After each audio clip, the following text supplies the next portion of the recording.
It's always great, being in this moment. You know, new guys, couple rookies. It's always exciting just to be able to get back into things and start from ground one. Marv, this certainly isn't the first time you guys have started the season overlooked as a team, overlooked as a player with the spotlight, various other places around the league. At this point, when you see the projections or the rankings, player, team, whatever, does anything even surprise you at this point, and how much does that fuel you guys looking to the next? Not too much surprise, especially guys that's been here. We always been counted out. We always been looked over, whatever you want to call it. It's on us to use all that as motivation. We've been using it as motivation over the years. Now it's time to, just add that on top of everything else. And as a competitor, you want things like that. You don't want the easy route. You don't want everybody to be bragging about you. Because it pushes you to dig deeper and find something in you that you didn't know you had. Do you understand why it seemingly happens every year, especially this year when, big move after big move after big move, Chris Paul, right down to Carmelo the other day. Like, do you understand why you guys are looked over? I really don't try to put too much thought in it, honestly. I try not to get lost in that.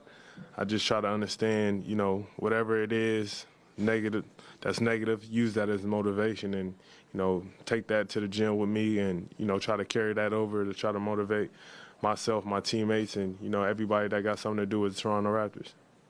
Mark, when last season ended, there was so much talk about, even internally, about changing the style that you play, altering the way you play offense. How much do you see that happening as the new season begins? We'll see tomorrow. But, at the end of the day, if you get a different haircut that you're not used to getting, you'll look a little different, but you're still the same you. You know, um, Whatever that may mean. Uh, yeah, but if you trimmed it down a little bit, they're gonna say you look a little different, but you still you. You might walk with a little bit more of a swagger, whatever it may be, but you're gonna feel, a little bit more confident about yourself. So I think that's just the route, whenever you hear the word change, so to speak, that we trying to approach. Demar, it seems like every offseason you've worked on one aspect of your game. Is there something you worked on during the offseason? Yeah, I always let it show. I never been big on a talker. I try to let my actions speak for itself, and I'm pretty sure. I worked my butt off. I finally had a summer to really concentrate and lock in. On myself as a player. That I haven't had in the last couple summers. So, I think that's going to be extremely beneficial. And I just can't wait to get out there. Demar, you're seeing your teammates again over the last week and a half or so, seeing them on the court. Anything jump out at you? Um, all the guys play extremely hard. Extremely hard. And I was with a lot of guys, younger guys, a lot this summer when they came out to LA. And the intensity that they play with is great. And to have that, and now we put the IQ into play over this next week. It could be something that's extremely good for us. So I'm looking forward to that. Mark, you've been with Wade for all these years now, and he's talked about his need to change some of the things that he does and keep training camps fresh for players. How can players help coaches do that?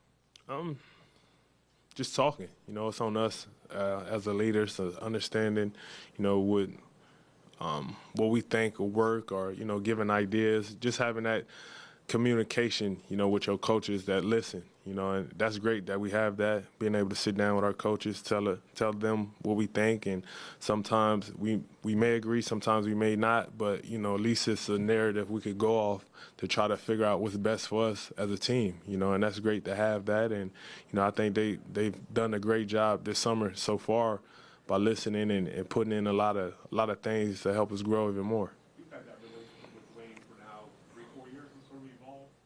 Oh, for sure. It's great, and the line of communication, makes your job a lot easier to go in his office or, you know, to send a text or to speak up. You know, it makes it a lot easier, not just for myself, but, you know, for us as a whole team, you know, and vice versa. It go the same way.